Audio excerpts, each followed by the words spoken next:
You know, here we are again with this shooting at the Marjorie Stoneman Douglas High School in Parkland. And I gotta hand it to the media, boy. This kid wasn't even at the shooting, and yet they make him the poster boy for gun control. Now, I'm not going to go into, I don't have the time or the crayons to explain to all these staunch supporters of this how what they're saying makes no fucking sense. Do there need to be changes to keep guns out of criminals' hands? Yes, but do the changes need to be made in the legal availability of guns to upstanding citizens who can pass background checks? Absolutely not. We've done pretty much everything we can. Simply eliminating guns from our society does no good. Look at Australia. Look at Switzerland. Two polar opposites of that spectrum. Switzerland pretty much gives guns to their citizens. Not all of them possess them, but they're trained in how to use them. You know, guns kill people. Well, why aren't you afraid of your car? Well, I learned how to drive it. My point exactly. But I want to talk about this hogwash kid. For anyone who's going to follow this dipshit into any kind of rally, you're an idiot. These people are out protesting to have their rights taken away the same way that Hitler had people out doing the same thing in 1932. And on that note, for anybody that doubts that, read the book, 1932, The Rise of FDR and Hitler. And it will show you just how similar this is to the way Hitler came to power. But a 17-year-old kid, we're going to start a March for Our Lives movement. Hey, man, good on you. Start the March for Your Lives movement. How is it, however, in a matter of 2 weeks, they organized enough money to print up thousands of T-shirts, pay for thousands of people to go all across the country to do this shit, because they did, make no mistake. Not a lot of people were footing their own dime for this. Pay for all these kids to get up there. Some of these kids whose families probably can't even afford to provide new clothes each school year, to go to Washington, D.C., to pay a contractor to clean up the mess they left behind. How did they afford all that in a matter of 2 weeks when we cannot seem to get enough people together to get the right kind of health care reform, to eradicate homelessness in this country, you know, stop animal and child abuse? How is that? Why is it they aren't taking up arms to better people?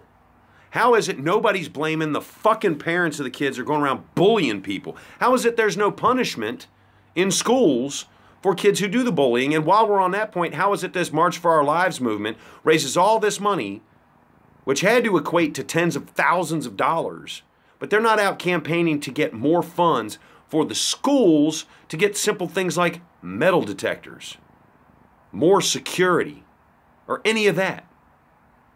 I'll tell you why. Because they're not interested in saving kids' lives. They're not interested in stopping school shootings. They're not interested in mental health. They're not interested in any of that shit. The media told this kid, hey, we got a platform, we got lobbyists, you got backing, and we need to get guns out of the society. You don't need an AR-15 to hunt. You're right.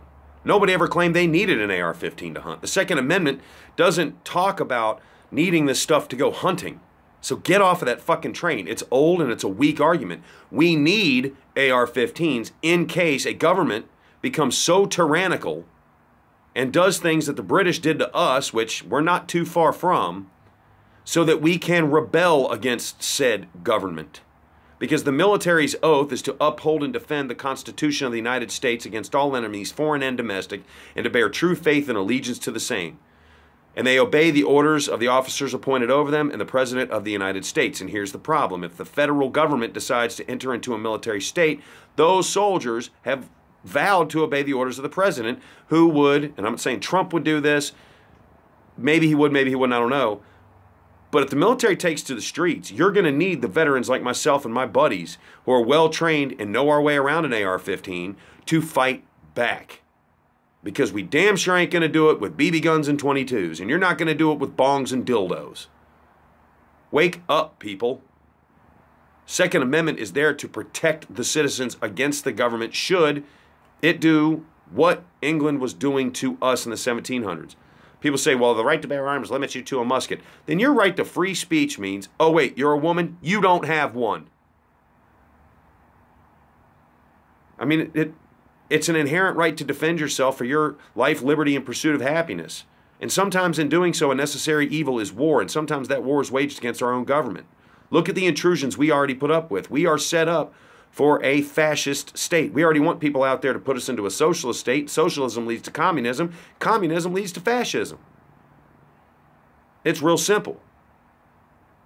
This David Hogg, or whatever the hell his name is, Hogwash boy, Boss Hogg, somebody needs to slap that kid upside the head and say, you know what, shut up. Last week you were eating Tide Pods. Now you're a gun expert?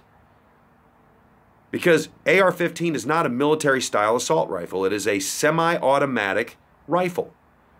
It is not select fire. It's not fully auto. Select fire and fully auto are nearly impossible to obtain as a personal weapon in the United States, legally. And if it's obtained illegally, no amount of laws is going to prevent somebody from getting it. There's no such thing as fully automatic handguns. Bump fire has already been outlawed by the president, President Trump, because of shitty incidents. So illegal modifications, if they're found, then you ban that person from ever buying a gun again. They'll find a way to do it illegally, but hey, banning them, that's the answer because it did so well with heroin, which now kills more people than guns. And despite the fact that neither heroin nor guns kills people, it's the people injecting the heroin and using the guns. When did we lose this personal responsibility? When did we stop accepting our part in all of this as human beings, as people? Well, we did it the minute the liberals started saying that spoons make people fat, cars and guns and drugs kill people, and that we should just give everybody they want. Nobody should ever be failed in school, and schools shouldn't discipline kids. And parents, by the way, school, we're going to send your kids to school so that the schools can teach your kids discipline and things like that, but they're not allowed to discipline. And the simple fact is that responsibility without authority is useless. The kids aren't learning anything, and it's not because the schools are being shot up. It's because the parents are not actively involved. The legislative branch of our government ties the hands of the administrations of schools, and there's so many fucking bleeding heart liberals in administrations of schools nowadays because they play to the kinder, gentler parenting styles, that the teachers are given a bunch of unruly assholes who aren't willing to learn and are willing to threaten teachers without consequence because they won't be suspended. They don't have to turn in assignments because they can turn them in 8 months later and still get a grade for it. And in some places in this country, they have a no-fail policy. So explain to me again how it is all this liberal belief like the March for Our Lives and all that is in any way, shape, or form helping this country at all. It's not. But yet you people continue to vote for it. You people continue to push that agenda. No actual change is ever going to happen from this march. None. Schools are still going to get shot up because it's a parenting problem. It's a bullying problem. It's an evil problem. And it's an overall just lack of humanity problem. We let our kids watch all these violent movies and play all these violent video games and talk any way they want to, especially to parents and teachers, without consequence. So what the fuck you think's going to happen when they decide to shoot up a school because they felt disrespected because the teacher told them to put their pencil down? Seriously, what did people expect?